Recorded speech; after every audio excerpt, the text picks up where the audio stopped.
the old traditional way of go to school, get a good job, go to university, all that kind of stuff. It's not the way we do things these days. There's nothing wrong with doing it that way, but there are sometimes some smarter ways of doing stuff.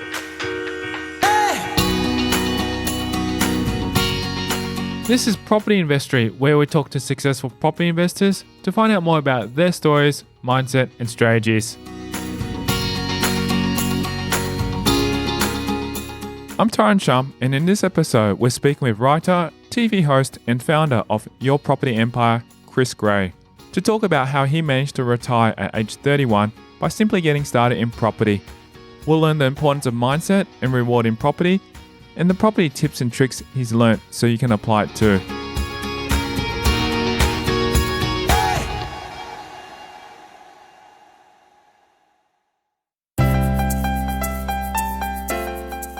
Retiring from his career at 31, Chris Gray has no strict routine in his daily life. Gray finding himself doing a number of things on any given day. It changes day by day, and that's basically how I wanted my life. Mondays I'm always kind of recovering and doing Sky News, and then the other days, quite often it could be in boats, supercars, choppers, having meetings. I just love meeting people and learning stuff, and part of my time speaking to clients as well and putting deals together. But yeah, pretty much every day is completely different. Despite this lack of daily routine, a big part of Gray's life is educating others about property and how he was able to retire. I basically started investing at 21 or 22 rather, and semi-retired out of Deloitte, the accounting firm, at 31. I then basically started teaching people what I'd done because everyone said, how come you managed to retire early?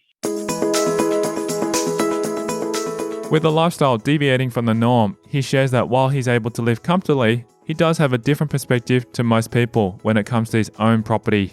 Overall riding kind of thing about me is more the lifestyle. So I've always stood up and pretty well known for having the lifestyle of playing with all these toys and not having to work for a living. And I guess that's where I've got a lot of followers, because then people aspire, or some people aspire to have that kind of lifestyle as well. But the basis of everything is I make all my money from property. So even though I've got a business, the majority of my money I actually make from owning my own properties, and the properties increasing. And I guess I'm also known as being a bit of a contrarian. So my philosophy on money is complete opposite to most other people. So to give you some examples, so I've got, say, 14 properties roughly worth about $15 million, mainly in Sydney and some over in the UK. But I still don't own my own home. Expanding on this, Gray explains why he chooses to rent despite having a $15 million portfolio that would easily allow him to buy a house, a dream most individuals struggle to achieve. I've got a wife, I've got two kids at 7 and 8 that are at school, so we've got a traditional kind of family unit, but we don't aspire to own our own home. And if we did own our own home, then we'd never pay a cent off it. Again, I've mentioned that I've got a business, but I've got no staff, I've got no office. And so having that contrarian mindset is all part of this wealth creation thing, that if you want supersonic cars and boats and choppers and big houses and the rest of it, sure, you can just go and buy them, but there's a lot cleverer ways of doing it, kind of like renting or syndicated ownership or buying second-hand cars rather than brand new. And I guess it all comes together, but the ultimate basis is the wealth creation is through property. With a mindset quite different to the usual, Gray wrote and published 2 books sharing his knowledge regarding property, one being similar to that of Tim Ferriss's 4-Hour Workweek. So when Tim wrote the book, the 4-Hour Workweek, about a year before, I'd actually written a book called How to Turn Your Weekdays into Weekends. So how to work 2 days a week and have 5 days off versus the other way around. Despite Ferriss's book being more popular than his own, Gray explains that at its basis, its message is the same. A much better title and a much better book, and he's sold billions of copies. But I guess the mindset's pretty much the same. And so again, going through his book, I guess I've done a lot of those things in terms of outsourcing, have virtual assistants or personal assistants, and basically just trying to find a clever way of doing stuff rather than doing things traditionally, almost like kind of Robert Kiyosaki days of Rich Dad Poor Dad, is the old traditional way of go to school, get a good job, go to university, all that kind of stuff. It's not the way we do things these days. There's nothing wrong with doing it that way, but there are sometimes some smarter ways of doing stuff. Talking about his life prior to property, Gray explains why he skipped tertiary education and went straight into the workforce instead. I just did things differently because I thought people create money, i.e. from wages, and then get into wealth creation to try and then build wealth. So why not? I kind of did it in reverse, and I thought, why not concentrate on building wealth straight away? And so in Deloitte, they found it really hard to motivate me because I wasn't motivated by money like most other people or bonuses, because I was making so much money from property. If they paid me a 5 or 10 grand bonus, it didn't make any difference. And so this is the problem, is especially the people that are really up at the top end of the ladder, they just do not have any time whatsoever to concentrate on personal finance. So sure, they've got a paid off home, sure, they've got money in the bank and money in super, but it's nothing compared to what they could have if they actually just leveraged it, even 50% or something. And so that's why one of the chapters in my book is it's called "It's not about what you earn, it's what you do with your money that counts." Because I saw some really young, almost PAs that had 4 or 5 properties, and they had more than the partners that were earning maybe $500,000, $1 million, because the PA knew that she was going to be poor because she maybe only earned 50 or 60 grand. And so she knew she had to work hard at her personal wealth. Whereas someone on a high income, they automatically assume they're going to be wealthy. And how he figured out the secret about how to achieve and create wealth through various means. What I worked out then is if you buy, say, like Monopoly, all of those green houses, call those $1 million Bondi 2-bedroom units with parking, lots of people want those. So the rent returns are pretty high. So normally it's around 4 or 5%. But then I worked out that $5 or $10 million homes, not many people can afford to rent them, because anyone that can afford to rent them would always buy, because there's a perception that only poor people rent. And so what I worked out about 10 years ago is whatever I could afford to buy, I could rent somewhere 3 or 4 times more expensive for the same kind of money. And so that's why I don't rent my own home these days, because I can rent something very expensive that's only got a yield of 1 or 2%, but then all of my properties I rent out and get a 4 or 5%. He adds that he's creating through wealth that he is able to live the lifestyle he does now. I used the equity in one of those to buy a Porsche. And again, the thought process with that was that I couldn't afford a Porsche on a 30-year loan, on a 3-year car loan, but I could afford a second-hand Porsche on a 30-year mortgage by effectively pulling equity out and using the equity to buy the Porsche. And give back to charitable causes as well. Back in about 2008, I climbed Kilimanjaro, and it was $50,000 each, which obviously is a lot of money. It was mainly a donation to charity. But the kind of people that would go to that are people that can afford to either raise $50,000 or write a check for $50,000. So again, a lot of the time people say that the average, or your wealth will be the average of 10 people that are closest to you that you hang around. And so that's what I do, is I hang around entrepreneurs and wealthy people, and they hang around climbing up mountains and in supercars and car days and boat days and things like that. So that's where my target audience is, which is good fun. Always wanting to live a life by his own rules, Gray goes back to his childhood to share his interest in the investing world, actually stemming from an experience he had as a teenager. Grew up back in North London, and I finished school at 18, got a job as a courier in London. I just loved driving, so even though I didn't earn any money, I think I actually was more in debt after I finished working than I was when I started. But I guess how I got into property was I came to Australia backpacking for 3 or 4 months, had absolutely no money, lived in the backpackers in Manly Beach in Sydney. But even though I had no money and I worked 7 days a week, you could still go down to the beach for 5 or 6 hours, do a day's work, and then still go out drinking. And it's just an amazing lifestyle. So even if you had no money, you'd have an amazing lifestyle in Australia.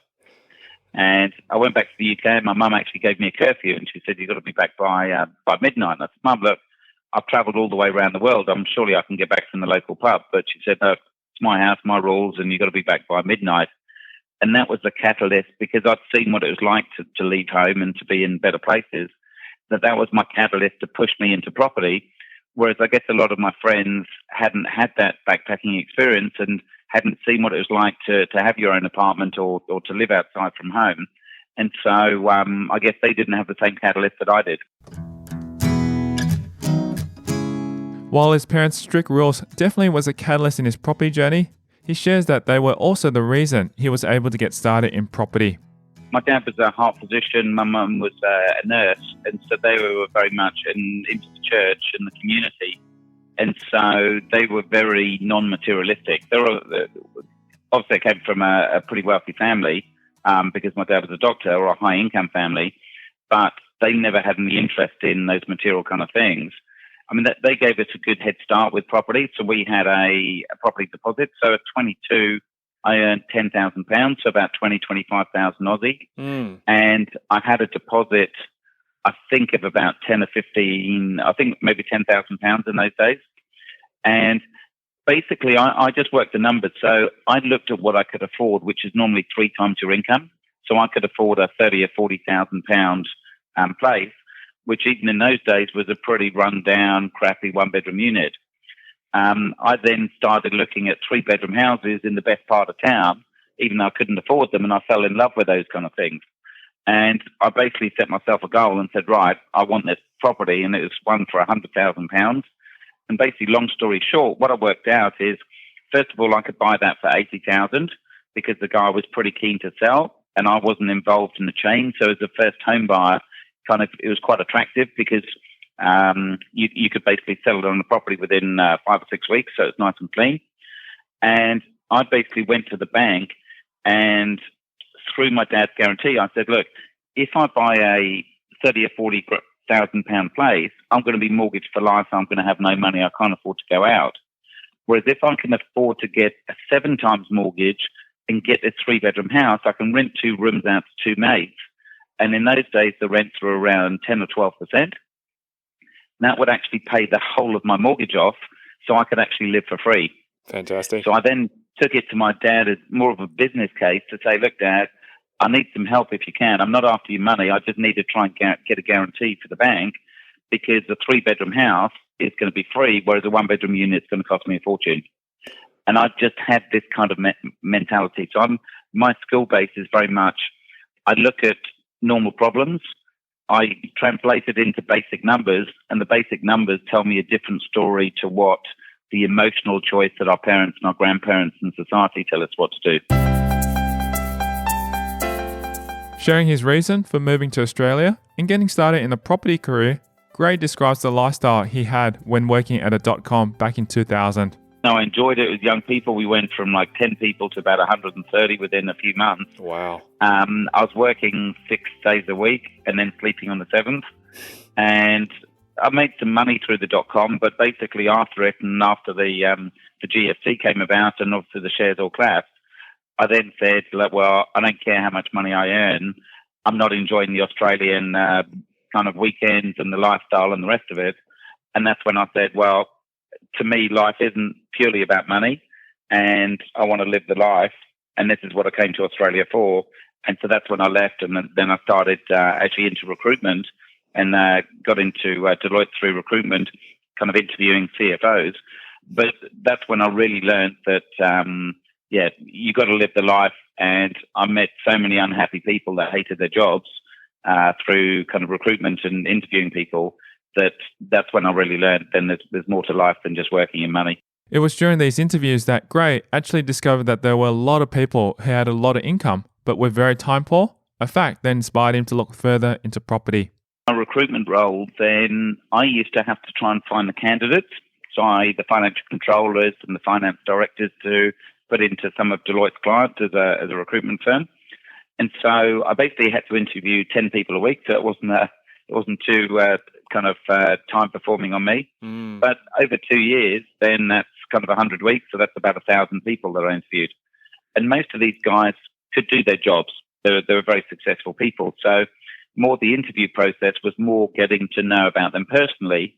And quite often we talk about money and houses and all the rest of it because I had a personal interest around that.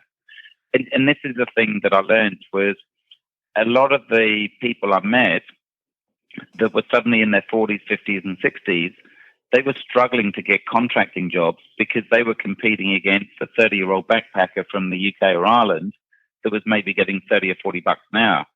And they were arguing, look, I'm a CFO. I used to be on 200,000, 300,000, 400,000 and maybe 100 or 200 bucks an hour. And so I'm a bargain to a firm that wants to hire these people. And I learned it was a very ageist kind of workplace in Australia, and probably the same in the UK, in that a lot of these companies, they would rather get the fresh blood in at 30 or 40 bucks an hour, even if someone with 40 years experience would do the same job and maybe do it better, because they wanted to mold the young people and train them, whereas someone that's done something for 40 years is maybe more set in their ways. And so I suddenly thought like an accounting job is a job for life, but I suddenly turned out and realized it wasn't. And so suddenly a lot of these people, they had their big expensive homes in Mosman, they had kids at private school, they might have a wife kind of out shopping or at the gym all day, expensive cars, overseas holidays. And suddenly these guys were battling to get 30 or 40 bucks an hour at the same time. So that's when, over that period of 2 years, I realized that I definitely didn't want a career. And at the same time, I think I was earning about $80,000 to $60,000 after tax. It was this realization, along with his move to Australia, that led Gray not only to a reassessment of his life, but to the prospect of building a portfolio. I guess it was really just when I came to Australia at 27, then I needed to buy a property to live in, because that was always the done thing. And so I guess I then just started building up from there. And again, it just kind of happened by chance in a way. So I wasn't aspiring to be a big property investor, but I guess I bought the first one in 99 for $360 in Coogee. Everyone said, it's all going to collapse after the Olympics. You're absolutely mad. I mean, now that property's worth 1.1 or 1.2 or something. And then for some reason, I was going to buy another one in Tamarama. And I think maybe I just started sort of accumulating stuff, and rather than sell it, just refinance and then buy the next one. So again, I don't think it really hit me till about 30 or 31 till I actually kind of gave up work. And that's for maybe a year before I gave up work.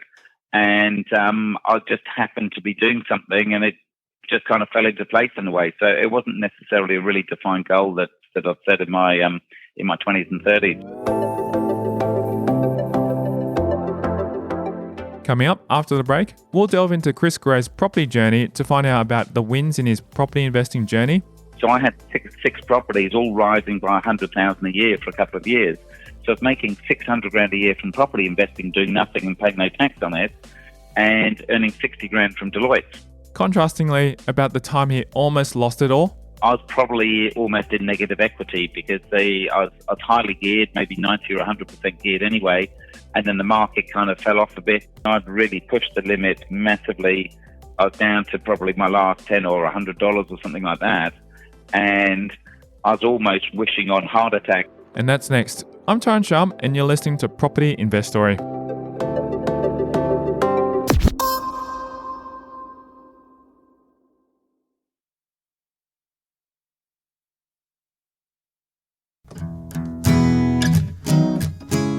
With the booming property market in 2003 to 2004, Gray's properties ended up rising in value, solidifying his decision to go into property full-time. The property market was really booming this was about 2003, 2004. So I had six properties, all rising by $100,000 a year for a couple of years. So I was making $600,000 a year from property investing, doing nothing and paying no tax on it, and earning $60,000 from Deloitte. And this is where the whole puzzle kind of came together. If I can earn $600,000 for doing nothing versus $60,000 for working a 40-hour week, then I'd rather take the $600,000. Of course, that's a no-brainer. I think any person in the right mind would definitely. I'm not a great accountant, but I was a good enough accountant to work that one out. However, despite the success he's had so far, in the $15 million property portfolio he managed to grow, Gray shares that getting the properties wasn't always a smooth process. So my biggest issue that I've had with investing is I invest too much. So for most people, they don't get off their backsides and do anything. I've always been too far the other way. So in the UK, you could get into debt at 18. I got into debt at 17. And my debt's just got bigger and bigger. And again, taking on that first mortgage of 7 times your income versus 3 times. So my mortgage repayments were more than my wages before tax, let alone after tax.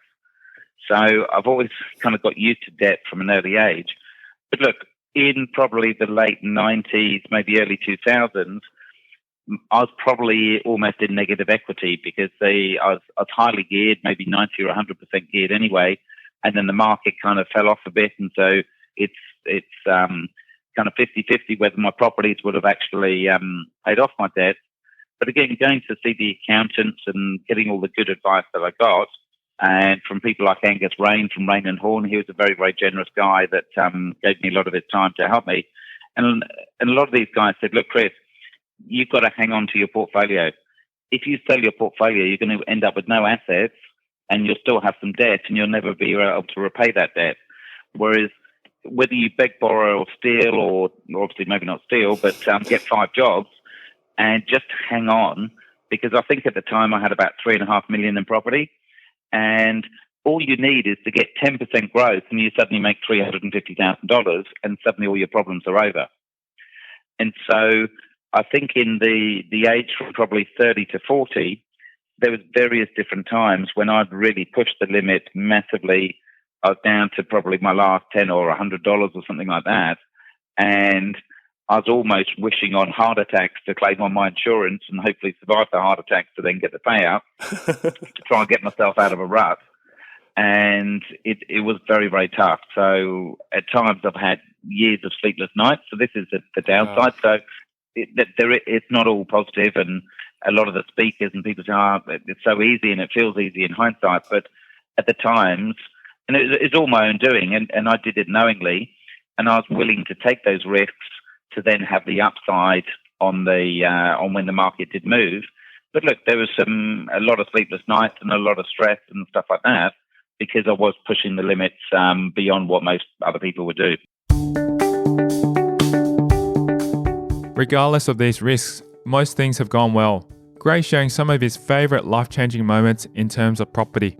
From owning that first property, I remember coming down the stairs and I had nothing in the house whatsoever because I had no money, no furniture, but I had a £100 IKEA futon mattress and a case of warm beers. And in the UK, we used to drink warm beers, so you didn't even need the fridge. Just room temperature beers was fine. But that was one of my proudest moments. I think refinancing the Porsche again was another massive one. And I didn't know what I'd done. I didn't know about refinancing. And I did a joint venture with my dad. I didn't know what joint ventures was, but I did one. I just do logical things, and then I've learned what they're kind of called afterwards. I think the day I retired from work at Deloitte and I sent an email to everyone saying, I'm retiring, I'm no longer going to be on this email, is, again, a very, very proud moment. I mean, today I'm sitting in my, home office looking at the Opera House and the Harbour Bridge thinking I never, ever thought I could have this kind of lifestyle if I look back 20 or 30 years into my kind of late teens and early 20s. I'd have no dream. And a purple Lamborghini downstairs and a boat on the harbour and all these kind of things. It just sits there and it's just normal stuff now, which is, you still got to pinch yourself, I guess, in a way.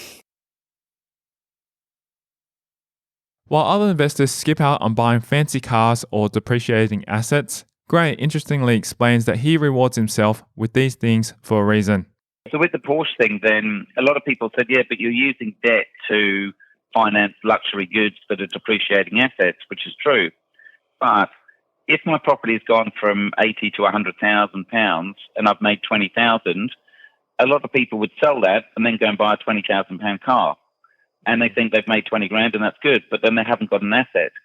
Whereas by me accessing, and I think I borrowed 10 or 15,000 pounds, then I still kept that 100 grand property, which then grew to 110 and 120. So I was still making that. So even if I sold it at any time, at least I'd still have the equity there. So I wasn't kind of chewing up too much equity, but the main thing was I still kept the appreciating asset, and that was going up by more than the depreciating asset or the car was actually going down. So therefore, your asset was making more money than your depreciation liability, which obviously makes more sense because even if you sold your Porsche that was holding a value, you still get money back anyway, and the cost or the coverage of your asset would be able to pay that off eventually. Exactly. And so I think this is a really strong point to make is I'm very much a believer in rewarding yourself as you go. So I got into massive debt at 22 and at 24. And I think at 24, when I bought the second property, I then refinanced and then bought the Porsche. And it's to reward yourself. So sure, I hadn't worked physically hard, but I worked mentally hard to suddenly have two assets that were worth maybe £200,000 in the UK then at 24. And why not then take the money off the table at the same time as well? Yeah. So don't save it all up, don't squander it all, but there's a bit of a balance in between. Reflecting over his current portfolio, Gray talks about the importance of having balance in enjoying the journey he has ahead. I guess my next goal is really just having enough of a buffer. So I'm probably about 60% geared on my portfolio.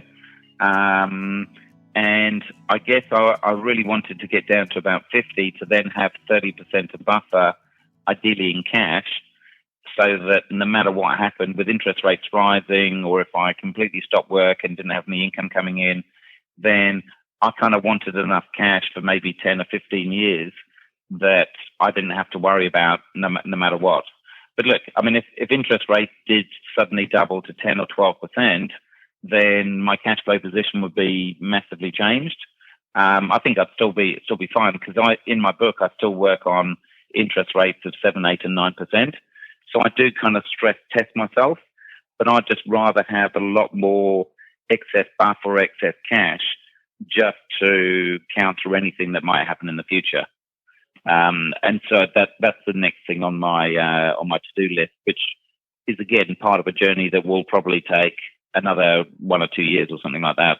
And the importance of realizing that success isn't about having a bigger 6-digit figure in your bank compared to someone else, but by simply being able to live life within your means and being grateful for what you've gained so far. Part of it's greed. So say the market goes up 10%, so I make, say, 1.5 million. And if I can give 80%, then I can maybe pull $1.2 million out in cash, subject to serviceability. Now, it would be very tempting to go and buy another $5 million worth of property with that, and obviously gear that million up to by 80%. But what I've learned is whether you've got 10, 20, 30, 40 million, after you get to a certain point, you don't really do much more with the money. It is then quite often a greed thing, or just a tally score against someone else. So I would rather have 15 million in property and say $1 million in cash than have 20 million in property and no cash in the bank. Because if interest rates go up, or the market crashes, or all of these things, which I don't think are going to happen, then the whole house of cards could all fall down like dominoes, and then suddenly you're left with nothing.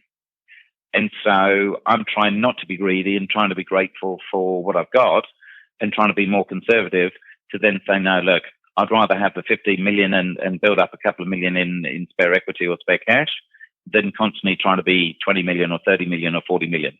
Because, say my car was a $750,000 Lamborghini. Now I bought it 8 or 9 years old for $250,000. It's now worth maybe $350,000. So it's actually kind of come up the curve and is almost starting to increase now. Sure, I'd love the latest Aventador, which is $1 million for a convertible. I can afford to buy one, but I can't justify one. And so if I really kept pushing myself, sure, I could afford a brand new car, and I could afford a much better place to live and a brand new boat or something like that. But the incremental satisfaction you get from going from a 10-year-old car to a brand new one is very, very small. And whether you're in a $5 million home or 7 or 10 million, again, it doesn't really change. It changes massively from a $500,000 home to $1 million, or a $500,000 to $2 million. But the difference between a $5 and a $7 million home doesn't make that much difference.